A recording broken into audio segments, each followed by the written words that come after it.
at Jericho in the natural, there were these huge walls that chariots could ride around on the top of. He would think, how is that possible?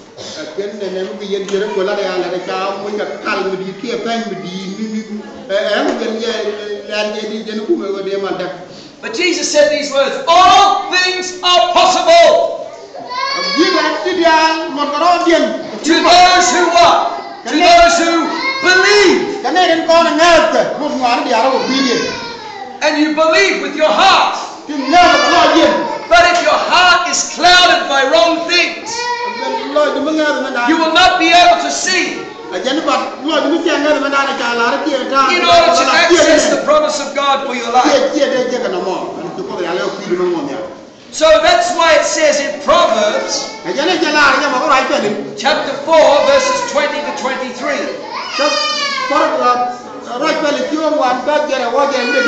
It says, my son, attend to my words. My what? Size. My words. My speech. Yeah, attend to my words. Consent and submit to my sayings.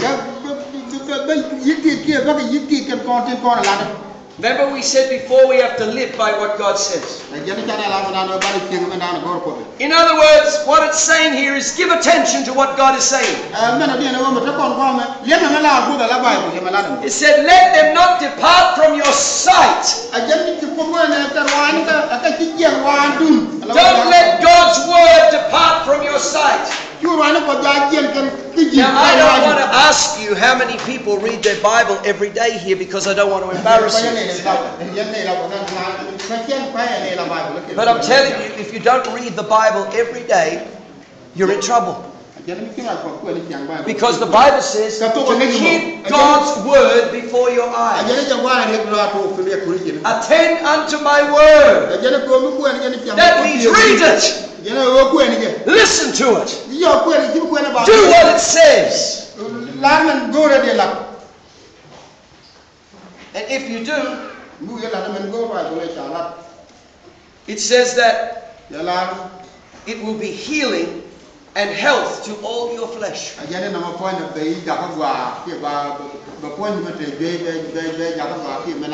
last verse says to guard your heart with all diligence, for out of it flow the issues of life. You have to guard your heart. Tell the person next to you, you've got to guard your heart.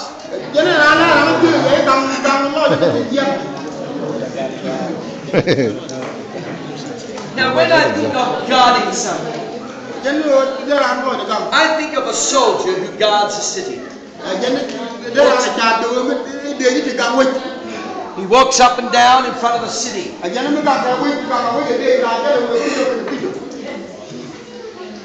He's on night watch, waiting in case anybody who's not supposed to be there is coming. Guard your heart. Like a soldier guards a city. Amen.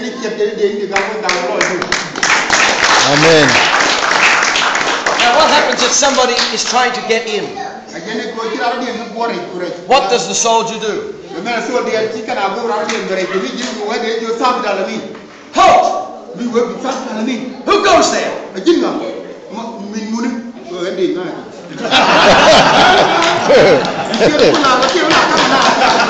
No. Bitterness. I want to come into your heart. Bitterness.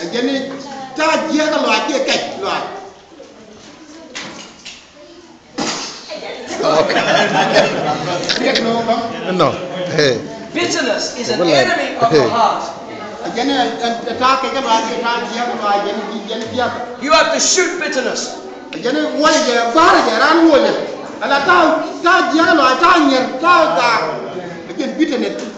says in the book of Hebrews, don't let the root of bitterness go down into your heart. Because if it takes root in your heart, it will defile you and defile everybody else around you.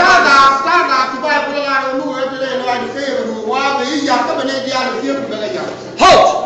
Who goes goes there. Unforgiveness.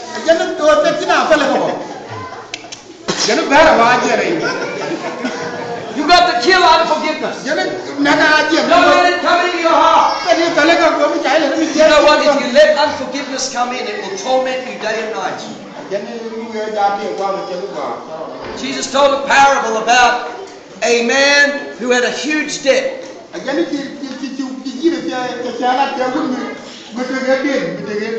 The debt was equivalent to $1.8 million. The master said, I want you to pay me the $1.8 million. He said, oh master, I don't have the money. The economy is bad. I have so many bills to pay. I'll try and pay it off. He says, I will forgive you the whole debt. I will cancel out the full $1.8 million debt. How many people think that would be just amazing? If you owed that much money and somebody says, I'm cancelling the debt. That's a powerful forgiveness, isn't it? He comes out really, really happy. He sees somebody who owes him in today's economy $18. $18. He said, I need that $18 that you owe me. Oh, please. My wife has just had a baby. There are so many expenses. The telephone bill has just come. And I don't have enough money to pay the telephone bill. Can you just wait a few weeks? I will give you the $18. He grabbed him by the throat. And he threw him in prison. And you will stay there until you pay me the $18. The master heard what this person had done. He said, come here. Come here. I forgave you $1.8 million. And you could not forgive your brother an $18 debt? Do you know what the words Jesus said? You wicked servant. He called him wicked because he would not forgive. He threw him into jail. You will stay there. I will hand you over, what do you say, to the tormentors. Unforgiveness will torment you. If there's anybody you haven't forgiven, you better do it. You better get that right, because it'll stop you from hearing God. It'll stop you from accessing the promises of God for your life. Tell the person next to you, you better forgive me. I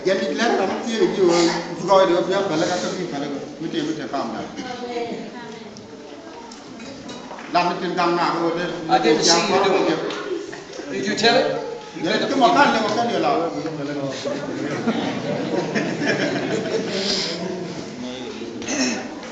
The next thing Joshua was told to do was to march around.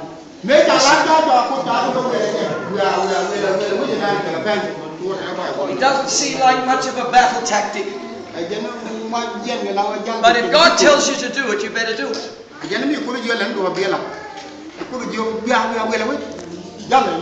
March around the building. March around the city. And because he did it, because they shouted, the Bible says that the walls came down flat.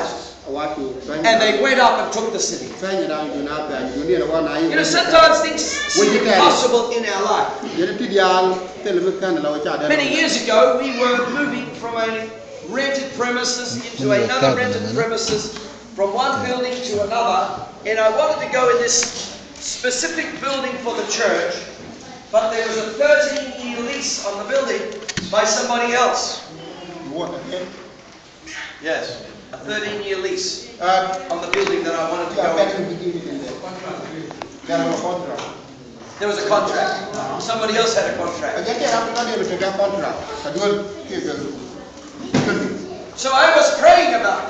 And I said, God, what must I do? I know, I believe you want us to go into this building.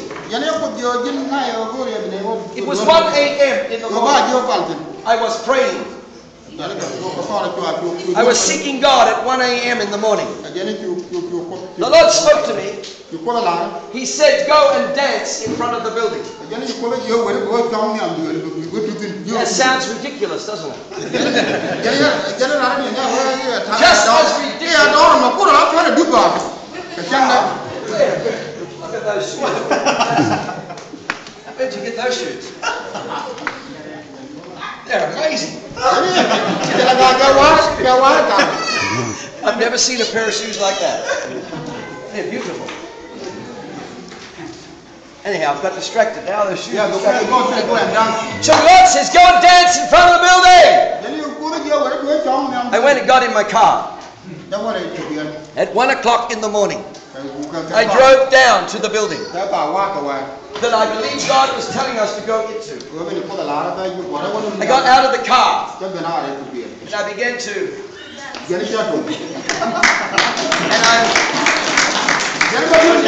I'm looking around to see if anybody is looking. And so my little hop became a dance, and I began to get excited. Like our brother was leading the worship here this morning. And I began to dance before the Lord. And I said, thank you, Jesus, for this building. 2 months later, we were in that building.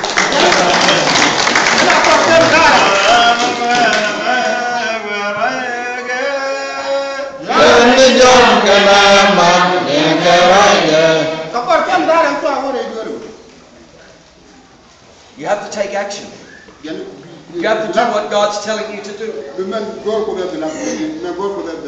Next we read that the priests were to sound the trumpets. Now, we don't blow trumpets in church today. When we want the people to take notice. We don't go, ba ba ba ba ba ba.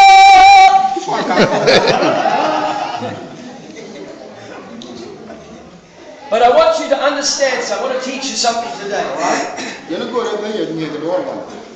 The trumpet in the Old Testament represents the prophetic voice of God today.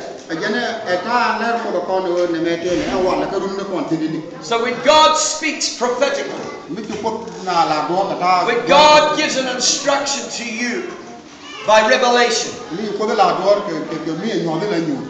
that is sounding the trumpet. And God is beginning to speak today for God's people to start to come out of the world system. Don't model your life by the way the world is operating. But begin to walk in the Spirit of God. Let the Spirit of God lead you.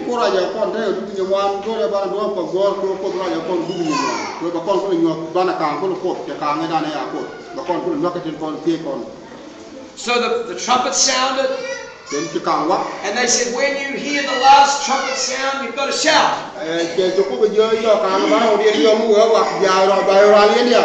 The shout represents our faith towards God. It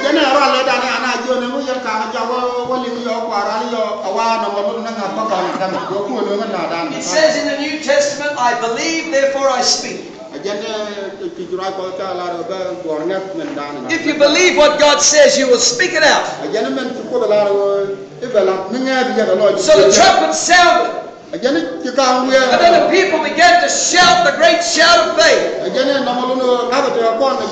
the walls came down. I'm just wondering, what is inaccessible to your life today?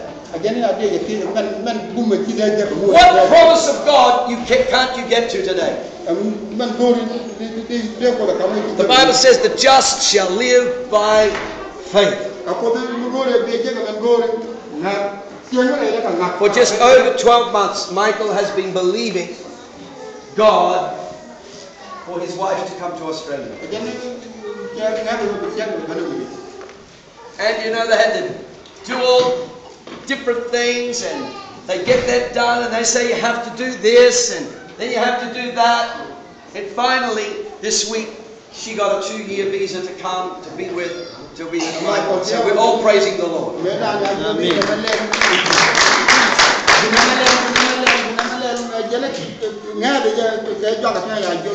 There were some things that God spoke to Michael that he had to do. He didn't just sit down on his bottom and hope God would do something. But he was praying. He was doing what God told him to do. Go and see this person. Go and see that person. And finally he got the breakthrough that he was looking for. Once the instruction is given, our hearts have to be guarded against having a wrong picture. So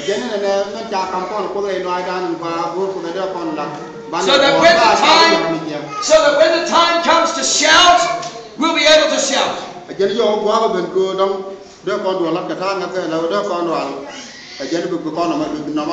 one thing I want you to remember today is this. Everything you see with your natural eye is subject to change.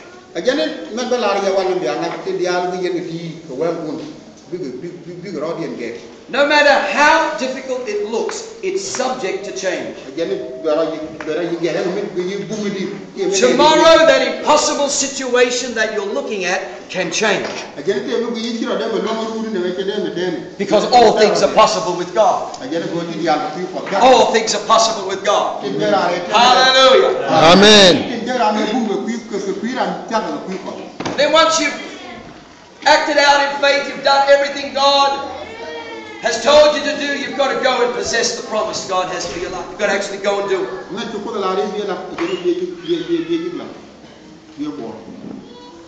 Amen? Amen. Let's stand to our feet.